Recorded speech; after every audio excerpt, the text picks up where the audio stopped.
Hello students, welcome to my YouTube channel. आप सभी का मेरे इस वीडियो में स्वागत है। आज हम क्लास +2 सब्जेक्ट बिजनेस, टॉपिक हमारा ऑर्गेनाइजेशन स्ट्रक्चर। ऑर्गेनाइजेशन का मीनिंग्स हम जान चुके हैं, उसके कुछ प्रकार इस वीडियो में हम जानेंगे। इससे लास्ट क्लास में हमने फॉर्मल और इनफॉर्मल ऑर्गेनाइजेशन के बारे में डिस्कस किया था। ठीक है, ऑर्गेनाइजेशन का मीनिंग मैंने बताया था कि एक ओ बनाया था मैंने, जैसे एक सर्कल बनाया था, इसके अंदर जितनी भी एक्टिविटियां हो रही थी सारी की सारी, उन सभी का क्या काम था? एक ऑब्जेक्ट था, उसको अचीव करना, यानी एक कार्य था, सभी उसको अचीव करने के लिए उसके पीछे लगे हुए थे। अब ये स्ट्रक्चर आ गया। स्ट्रक्चर क्या होता है? स्ट्रक्चर को हिंदी में बोलते हैं ढांचा। साइंस लैब में मनुष्य का एक कंकाल होता है, वो मनुष्य का स्ट्रक्चर है। ये बना रखा है मैंने, ये स्ट्रक्चर है मनुष्य का साइंस लैब में। इसी तरह का होता है हमारे स्कूल में। और बिजनेस का क्या स्ट्रक्चर होता है? बिजनेस का ये स्ट्रक्चर होता है, बिजनेस का एक बोर्ड बना देंगे जिसपे वो सारे के सारे काम लिख देंगे, या फिर कंप्यूटर में फीड कर देंगे स्ट्रक्चर को, या फिर एक मॉडल बना देंगे। जैसे कि बहुत सी मूवी में देखा होगा आपने, जैसे कि एक बिल्डिंग फैक्ट्री लगानी, तो फैक्ट्री का एक मॉडल सा बना रखा होता है, जो वो स्ट्रक्चर कहलाता है उस बिजनेस का।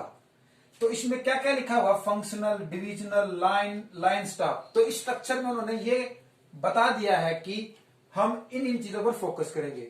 आप कभी रेस्टोरेंट गए होंगे या होटल गए होंगे या फिर किसी ऐसे शॉप पे गए हैं जहां मेनू होता है और सबसे पहले आपको वही दिखा जाता है, उसी को स्ट्रक्चर बोला जाता है। उससे आपको पता लग जाता है कि इस शॉप में, इस बिजनेस में क्या क्या एक्टिविटियां होंगी। मीनिंग देख लेते हैं ऑर्गेनाइजेशन का, स्ट्रक्चर का। It refers to that framework. या अगर देखो, फ्रेमवर्क मतलब एक ऐसा फ्रेमवर्क है ये वाला, within which all management और non management task are performed, जिसमें मैनेजमेंट और नॉन मैनेजमेंट दोनों मिलकर उस टास्क को पूरा करते हैं, उसी को बोला जाता है ऑर्गेनाइजेशन स्ट्रक्चर। अब हिंदी में भी ये बात लिख रखी है, इसका अभिप्राय उस रूपरेखा से है जिसके अंतर्गत रहते हुए सभी प्रबंधकीय या अप्रबंधकीय कार्य पूरे किए जाते हैं। जैसे कि अप्रबंधकीय कार्य हो सकता है किसी की ईमानदारी के बारे में बात की जाए, किसी की सच्चाई के बारे में, किसी की बड़ाई करी जाए। और प्रबंधकीय कार्य में जो मैनेजमेंट ने ये बना रखा है एक फॉर्मेट सा, उसको आगे किस तरह फॉलो करना है। अब वन बाय वन करके हम इनको पढ़ेंगे। आज सिर्फ हम फंक्शनल ऑर्गेनाइजेशन स्ट्रक्चर पढ़ेंगे। टाइप ऑफ ऑर्गेनाइजेशन स्ट्रक्चर, ये जो मैंने ऊपर बनाए थे यही है। देखो, टाइप ऑफ, सबसे पहला हमारा फंक्शनल ऑर्गेनाइजेशन स्ट्रक्चर। इसके भी कुछ पार्ट होते हैं। सबसे पार्ट देखते हैं। देखो, अगर किसी भी बिजनेस में कोई काम करना है तो सबसे पहले उसमें कोई शेयर होल्डर होंगे, 2 हैं, 3 हैं, 4 हैं। वो शेयर होल्डर वो होते हैं जो बिजनेस को चलाने में अपना पैसा कंट्रीब्यूट करते हैं। फिर वो शेयर होल्डर हो सकते हैं 10 हो, उनमें से कोई एक बोर्ड ऑफ डायरेक्टर बन जाए, जैसे कि बोर्ड ऑफ डायरेक्टर। फिर क्या आएगा? Chief executive officer. अब इसमें क्या होगा? बोर्ड डायरेक्टर के बाद जो कार्यकार को संभालेगा, एक तो बोर्ड ऑफ डायरेक्टर मतलब है जो जिसके पास वो सारी एक्टिविटियां की निगरानी में होगा, लेकिन काम किसकी निगरानी में होगा? वो होगा सीईओ, चीफ एग्जीक्यूटिव ऑफिसर। वो क्या करेगा? वो सारी रिपोर्ट डायरेक्टर को देगा, और डायरेक्टर अगर उस बिजनेस का पार्टनर है तो वो जाके शेयर होल्डर को सारी बातें शेयर करेगा। फिर चीफ एग्जीक्यूटिव ऑफिसर के पास कौन कौन से वो कार्य हैं? सबसे पहला कार्य है प्रोडक्शन का, कि कहां प्रोडक्शन हो रहा है। दूसरा कार्य है कि मार्केटिंग कहां कहां की जा रही है। तीसरा है कि धन कहां कहां से उसके पास आ रहा है। और फोर्थ है पर्सनल डिपार्टमेंट। अब चीफ एग्जीक्यूटिव ऑफिसर के पास 4 डिपार्टमेंट थे, उन चारों में से सभी के अलग अलग डिपार्टमेंट हैं। मैं सिर्फ मार्केटिंग का एक डिपार्टमेंट लेता हूं, जिसमें पहला सेल की। तो मार्केटिंग में हमने बिजनेस में पढ़ा था हमारा मार्केटिंग मिक्स, उसमें क्या बोला गया था? मार्केटिंग का मतलब 3 टॉपिक उसमें ऐड होते थे, मार्केट, कस्टमर और सेलर। वो तीनों पार्ट थे मार्केटिंग के। अब मार्केटिंग डिपार्टमेंट में सबसे पहला सेल होगी, सेल डिपार्टमेंट होगा भाई, जहां से वस्तु खरीदी या बेची जाती हो। उसके बाद एडवर्टाइजमेंट। एडवर्टाइजमेंट क्या होगा कि जो मार्केटर था वो क्या करेगा? अपनी गुड्स को सेल करने के लिए एडवर्टाइजमेंट देगा, फोन पर, टीवी पर, अनदर कोई हो सकता है उसका यंत्र या माध्यम। और लास्ट है मार्केट रिसर्च डिपार्टमेंट। अब ये वर्ड थोड़ा सा मॉडिफाई किया गया, लेकिन इसको सिंपल भाषा में बताया जाए तो क्या कि जो ग्राहक मार्केट में आ रहा है उससे पूछना कि भाई किस प्रकार की आपको गुड्स चाहिए, कैसी क्वालिटी की और कैसे प्राइस की, उसको ये बोला जाता है मार्केट रिसर्च। आई होप कि आपको फंक्शनल ऑर्गेनाइजेशन स्ट्रक्चर के कुछ पार्ट्स हैं जो बताए वो समझ में आए होंगे। अब देखते हैं कि फंक्शनल स्ट्रक्चर का एडवांटेज यानी लाभ क्या है और डिसएडवांटेजेस क्या है या लिमिटेशन क्या है।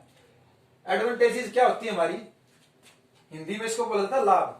पहला लाभ क्या, बेनिफिट ऑफ स्पेशलाइजेशन, कि अगर किसी व्यक्ति को एक काम बार बार करा जाए तो वो उस काम में एक्सपर्ट हो जाएगा। तो रिपीटेड वर्क इसका क्या है एग्जांपल। Coordination is establish. अब ये जो सारे के सारे मैंने चार्ट के माध्यम से बताया है, अगर इन सारा में रिलेशन होगा तो कोऑर्डिनेशन का मतलब क्या है कि एक दूसरा डिपार्टमेंट में कोऑर्डिनेशन बना रहेगा। अगर सेल्स डिपार्टमेंट उतना इस माल बनाए जितना परचेज डिपार्टमेंट को चाहिए, उसी को बोला जाता है कोऑर्डिनेशन ऑफ स्टेब्लिश यानी समन्वय का स्थापन। देखो मैंने एग्जांपल दे रखा है, एक सेल मैनेजर है, एक परचेज मैनेजर है, एक वर्कर है। अगर इन तीनों में कोऑर्डिनेशन नहीं होगा तो कोई गुड्स कामयाब नहीं हो सकती। लास्ट है इसका मैनेजियल एफिशिएंसी इज इंक्रीज, कि अगर किसी वर्कर को या किसी मैनेजर को बार बार मोटिवेशन मिलता रहे तो उसकी एफिशिएंसी इंक्रीज होती चलेगी, क्योंकि वो सोचेगा कि मेरा काम करा हुआ सभी को पसंद आ रहा है। तो उसको बोला था मैनेजियल एफिशिएंसी इन इंक्रीज। ये तो इसकी एडवांटेजेस थी यानी इसके लाभ थे। अब इसकी लिमिटेशन भी तो हो सकती है, इसके अपोजिट इसकी हानियां भी तो हो सकती है, उनको तो देखते हैं क्या। कॉन्फ्लिक्ट ऑफ इंटरेस्ट, हितों में टकराव।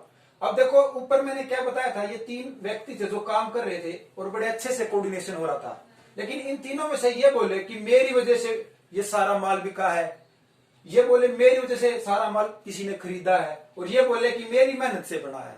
तो इन तीनों में आपसी संघर्ष स्टार्ट हो जाएगा, जो एक इसका लिमिटेशन है कि ये कहेगा मैंने करवाया अच्छा काम, ये कहेगा मैंने, तो ये इसकी लिमिटेशन है। सेकंड क्या, कंप्लीट डेवलपमेंट।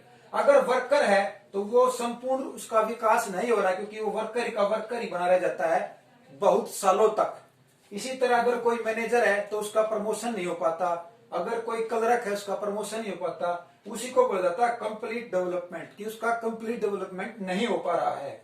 और लास्ट है इग्नोरेंस ऑफ ऑर्गेनाइजेशन ऑब्जेक्टिव।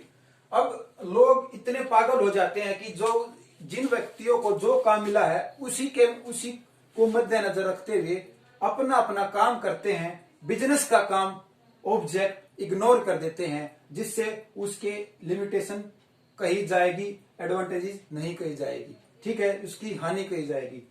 मान लो कि ये ग्रुप था, इसमें बहुत सारे व्यक्ति हैं, वो किसी काम में लगे हुए हैं, सिर्फ अपने अपने में ही मगन रहना, कहने का मतलब है कि इग्नोरेंस, ऑर्गेनाइजेशन के ऑब्जेक्ट को इग्नोर कर देना।